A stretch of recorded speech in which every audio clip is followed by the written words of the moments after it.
we're now going to be serving you the headlines of the front pages of national dailies, of course, starting with the Daily Trust newspaper. So, from the top, we see Kano residents panic as APC set for mass rally tomorrow. Also, Kaduna farmers in dilemma as bandits impose levies before harvest.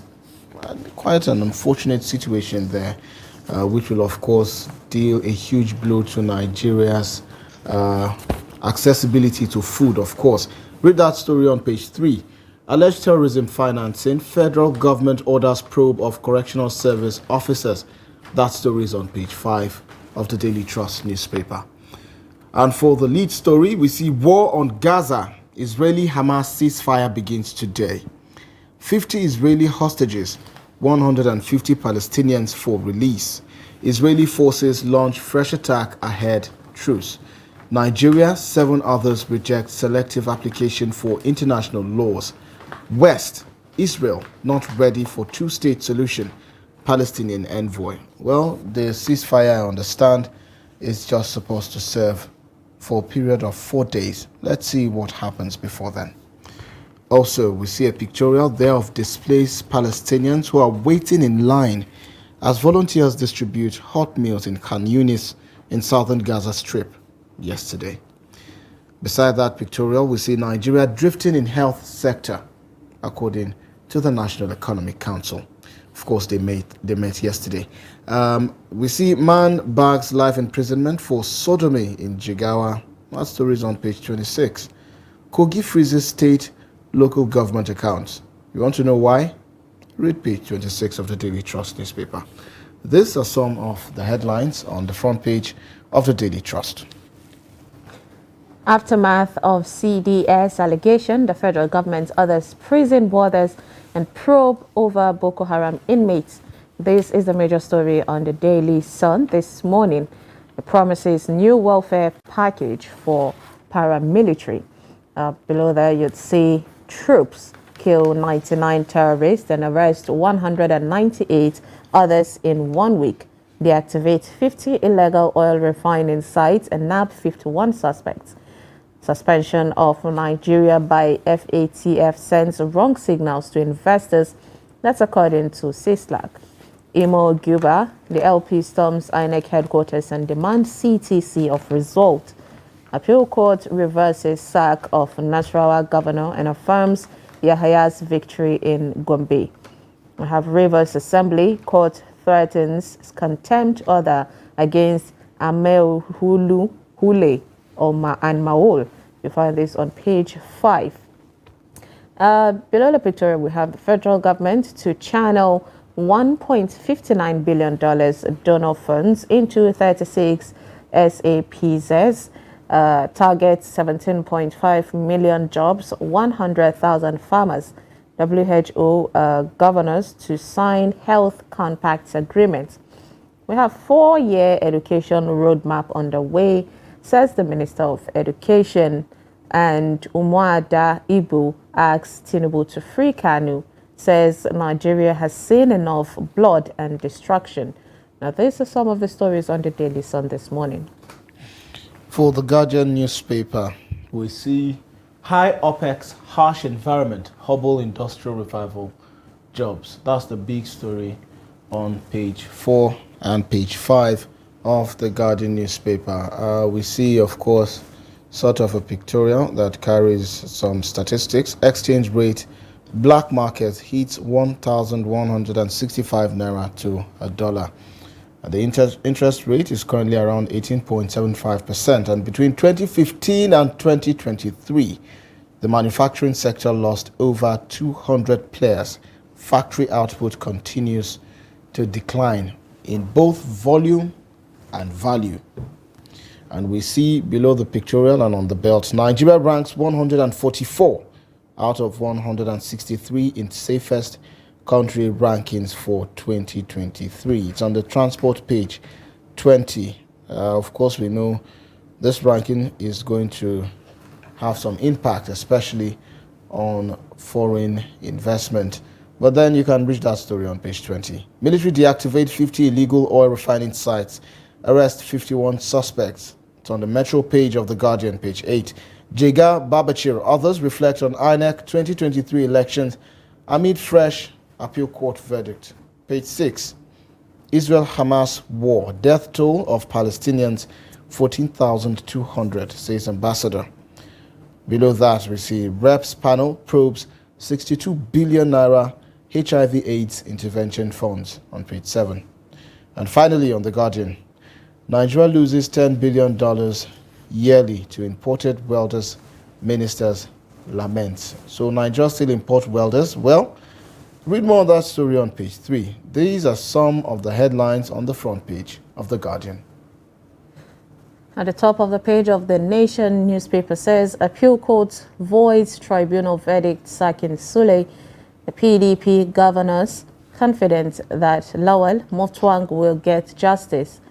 Lasma GM Oriagba removed in shakeup.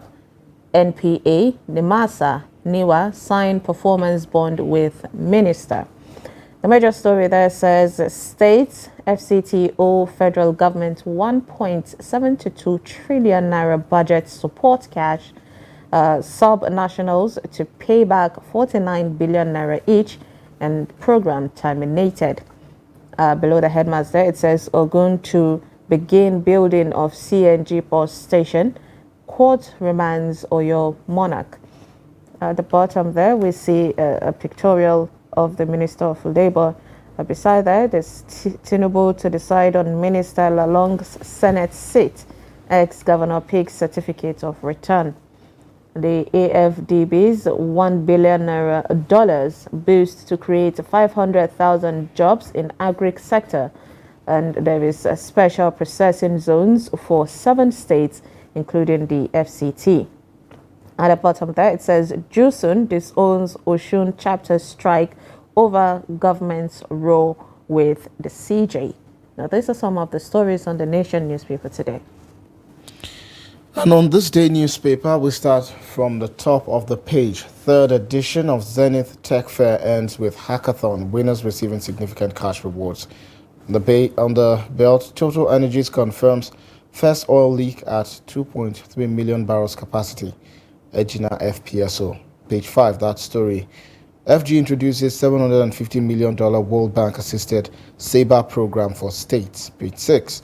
Shatima to governors at NEC. We must develop our agri sector for self-sufficiency. This follows, the declaration of a state on emergency on the agricultural sector, of course. NEC to channel $1.5 billion donor funds to 36 SAPZs, targets 17.5 million jobs, 100,000 farmers nationwide.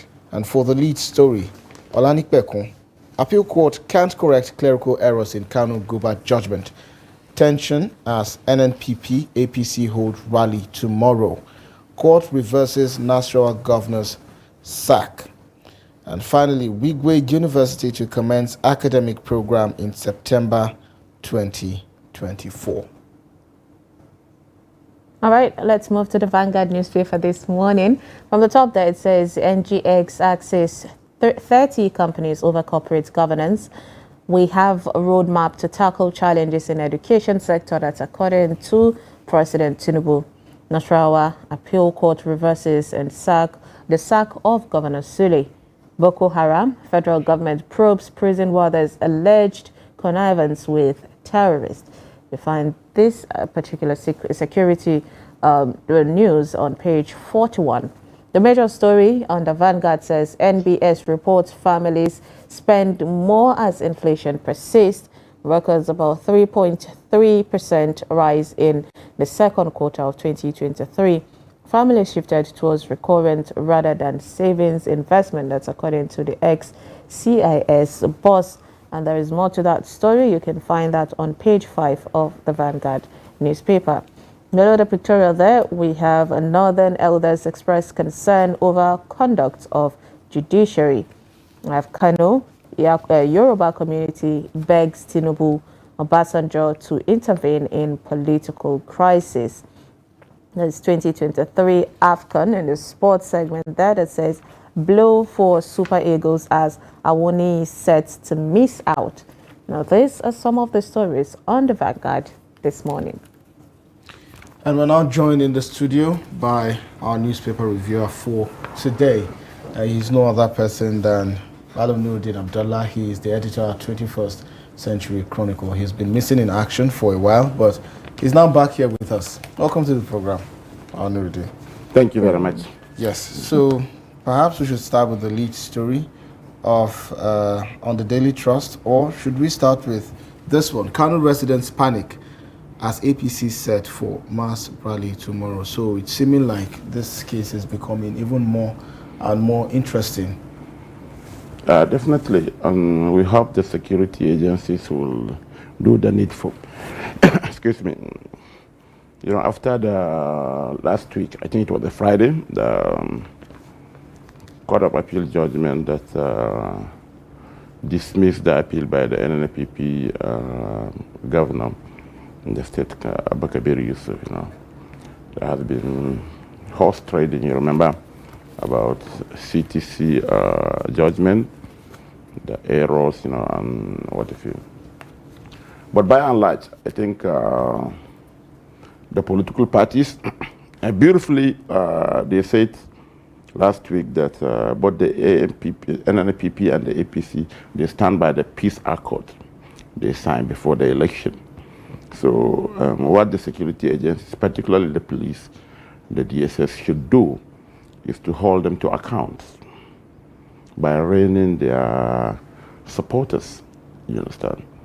Yeah. Talking about rally is a constitutional right, you know, guaranteed by the Constitution, but it may be infiltrated, particularly in a very tense environment now. Now, there was a rumor saying that the NNPP are coming out to do rally, and that is what prompted the APC. It's like a counter, counter rally to show that we are also ready to do this kind of thing. At this point, what needs to be done? Because we know Kano State is one of those states that there is high tension, you know, regarding the election petitions. Yeah, like I said, you know. The politicians, both the APC and NNPP, you know, should not tread caution to the wind. They should be patriotic, Kano first. Both Nasir Gauna and Guber Yusuf, you know, they are seeking elected positions, you know, to develop the state. Then, in the course of seeking this elected position, why are you trying to destroy what you want to develop? I think that is key, and we hope that they should be able to put that at the back of their mind by ensuring that protest, solidarity, what you remember in the past, there had been a lot of organizing mass public prayers, public places, and it wasn't violent, so to say.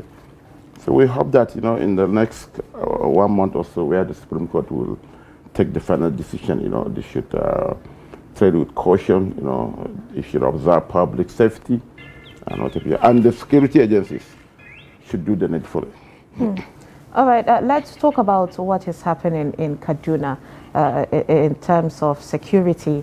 Madam Nuruddin, we saw how Kaduna's farmers in dilemma saying that the bandits are imposing levies before harvest. And these are things that have been going on, you know, for the longest time. So it says villagers in some communities of Kaduna State, specifically in the local governments of Igabi, Giwa and Birnin Gwari, are facing challenges as bandits continue to intimidate and harass them, forcing many of them to abandon their farmland. Despite security agencies' efforts in raids, bandits camps in the areas, villagers report ongoing terror by the bandits. Now, so farmers can no longer farm because they have to pay levies before they can harvest. Yesterday on the show, we spoke with the president of the Maize Association of Nigeria, and when he was talking about the success recorded and some of the challenges, you know, they faced during the implementation of the Anchor Borrowers program, insecurity was a major one of them.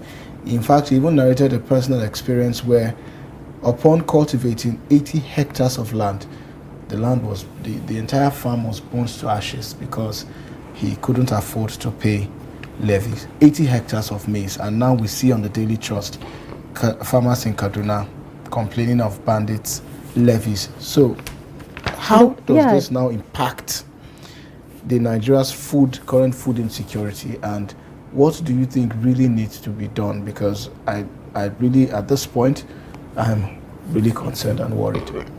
It will negatively, affect it, one. And it's unfortunate that we are recording this resurgence. You know, the three local governments you mentioned in Kaduna State, they are under Kaduna Central.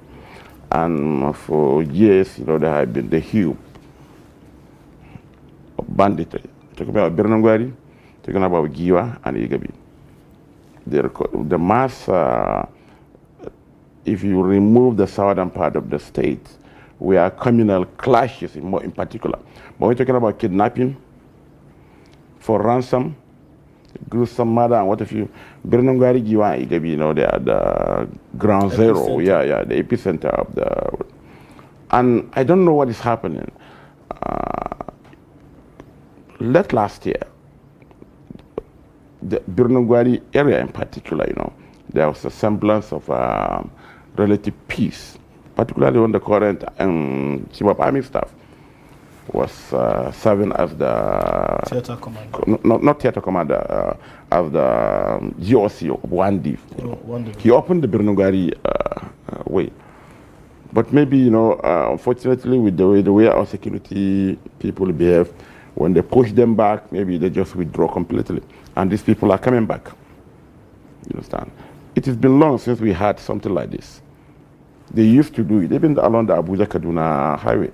Some villages, you have to pay to farm, pay to weed, pay to apply fertilizer, pay to harvest. You understand? It is that bad. Else you have to immigrate.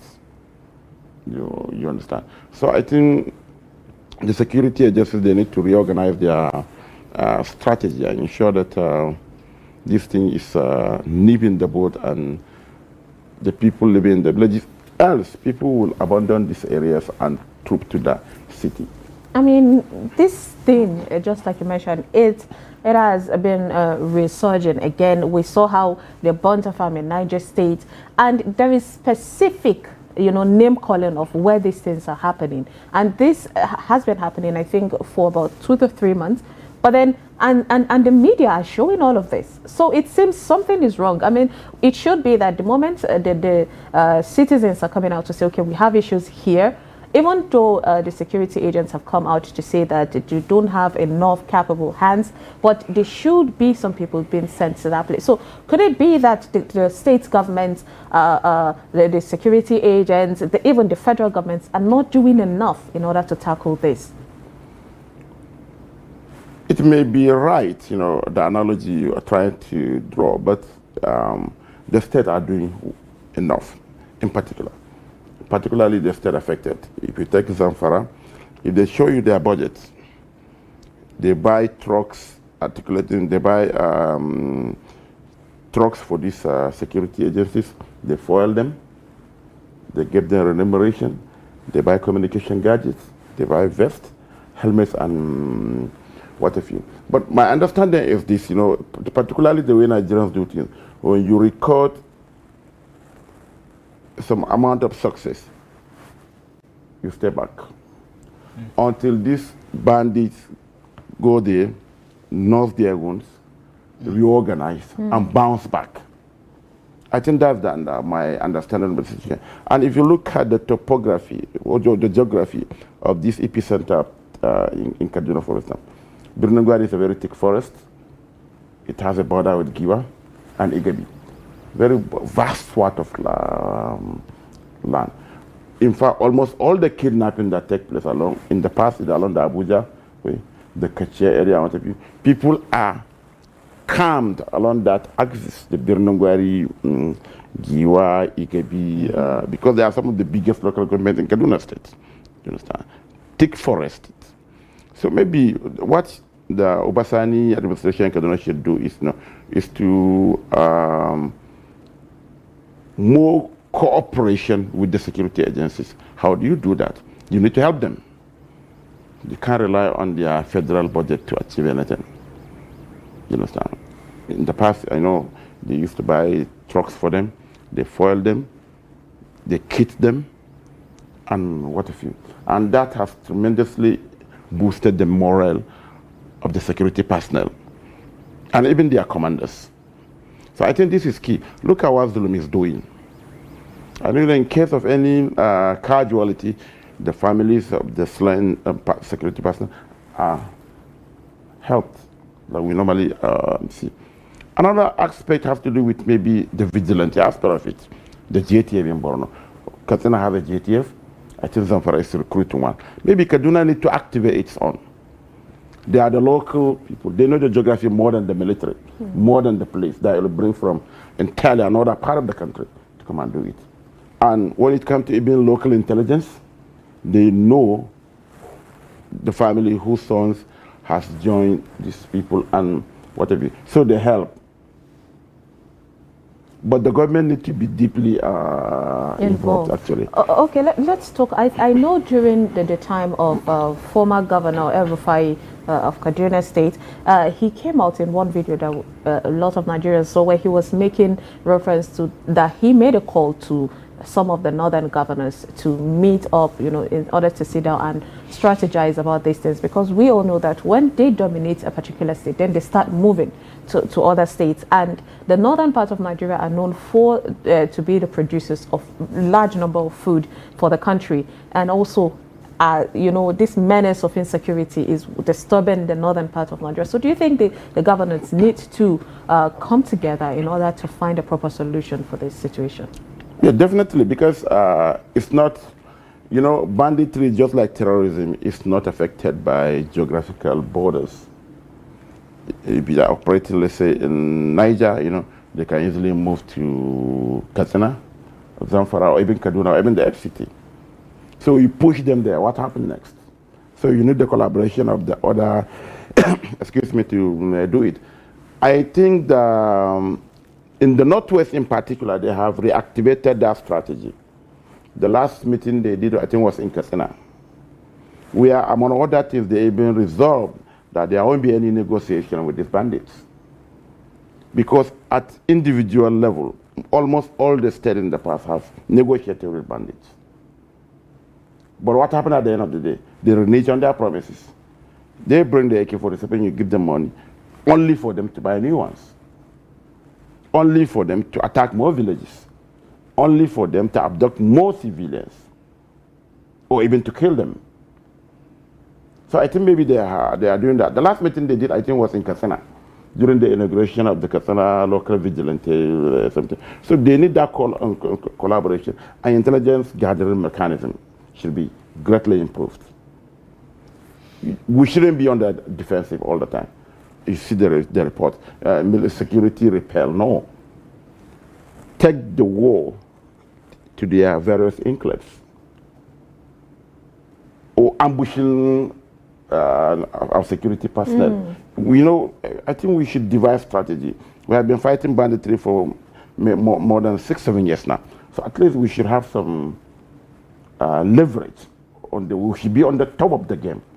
We shouldn't allow the bandits, to have more advantage over us. Like they clearly said, no any negotiation. Even when some federal agencies are saying, they are negotiating. We even saw some footages of some people purportedly representing some federal agencies negotiating with these bandits. There are so many. How many groups do you negotiate with? You can't negotiate with people that we don't even know what they really want. That is it. I mean, people that want free money and easy money. Okay, so let's digress a little bit. If we can just bring up the Punch newspaper, there's a headline there that really would want for us to get perspectives from you. So the lead story on the Punch newspaper says NNPCL ends fuel import December 2024.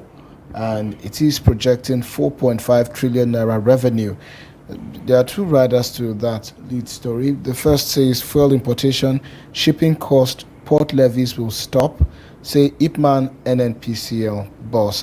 Secondly, Kyari insists on December deadline for Port Harcourt refinery repairs. Speaker demands privatization. So these are the major stories, on the front page of the Punch newspaper. So, Anuruddin, what would you say about this reiteration of the promise that the Port Harcourt refinery will be completed by December, and this projection of 4.5 trillion naira in revenue, before December 2024? To start with, the refinery completion, particularly in Port Harcourt, all things being equal, let's assume that it is completed. How do we manage it? What guarantee do we have that it will not revert to the status quo?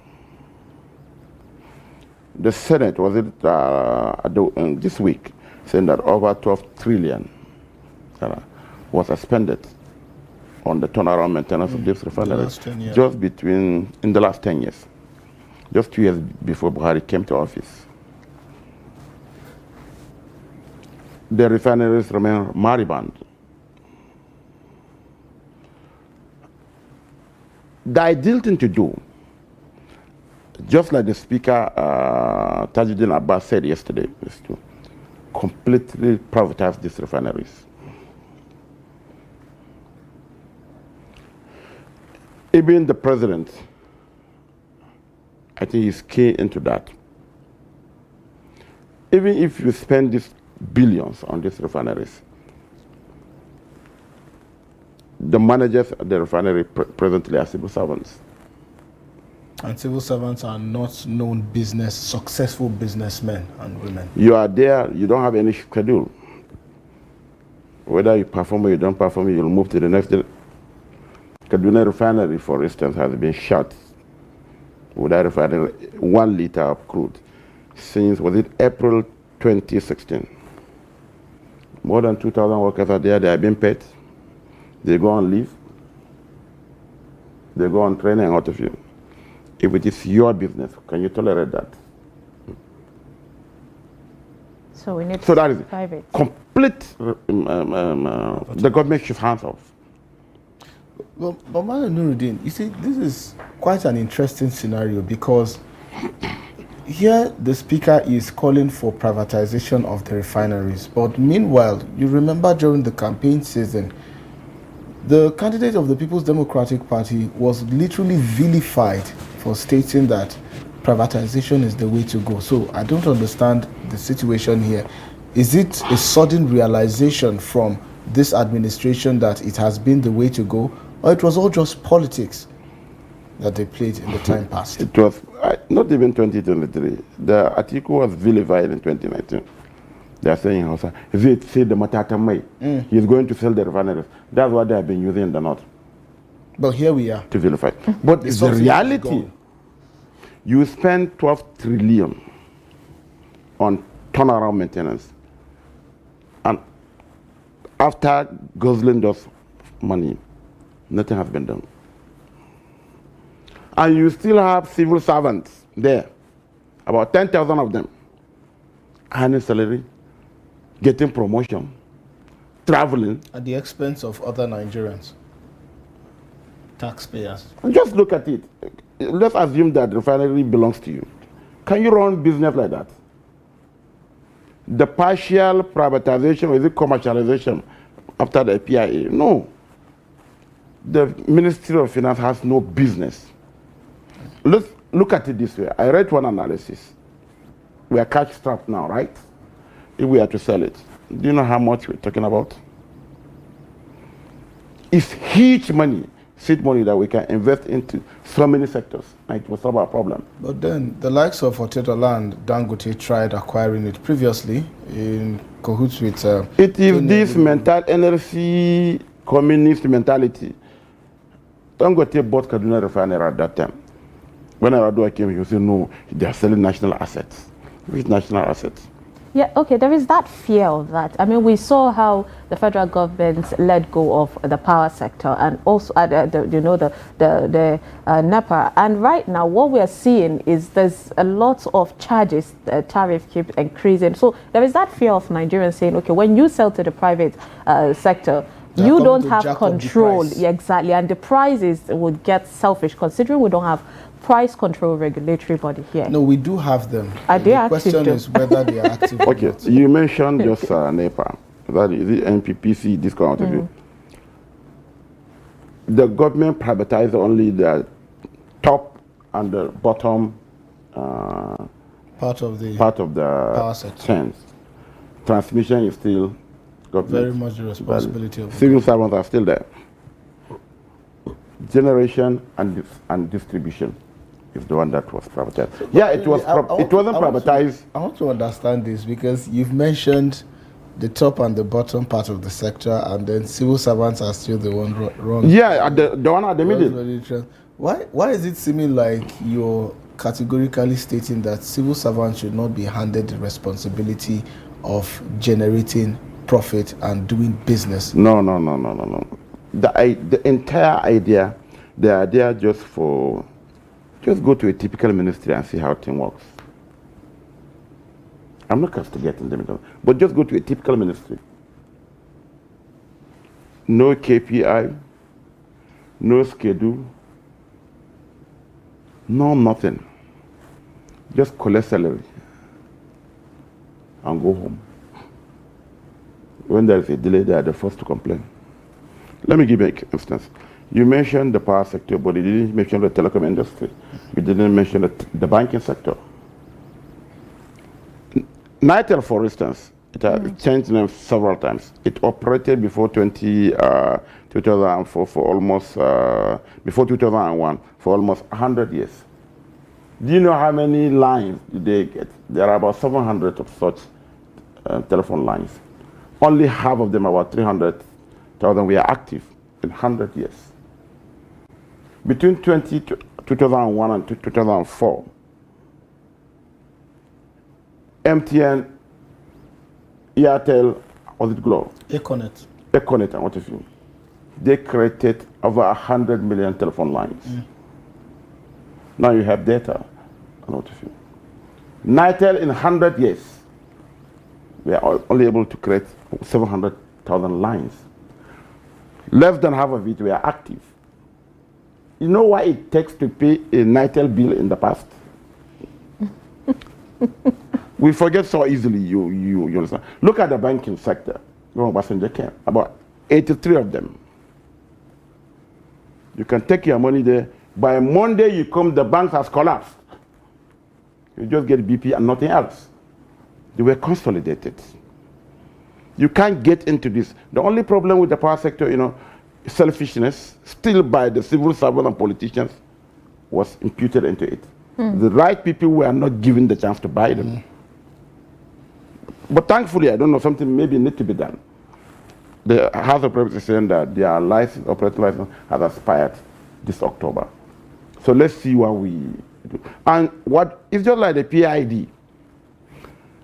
Unscrupulous civil servants connive with some private people and defraud the government. You remember what happened? So they enter into some obnoxious clauses that you can't get out of the deal. $11 billion. It's the same thing with we privatize the distribution, but we are still giving them bailout. Which kind of wahala is this? Well, this wahala is a wahala that we'll have to take off from next week Friday, as our director has just mentioned that unfortunately we're out of time. Nuruddin Abdullah, the editor at 21st Century Chronicle, thank you so much for joining us on the Daybreak this morning to share perspectives on the headlines on the front pages of the paper. We do hope to have you by next week. I know from here you'll be going to Kefi to start with. My palliative. Thank you very much. It's always a pleasure having you.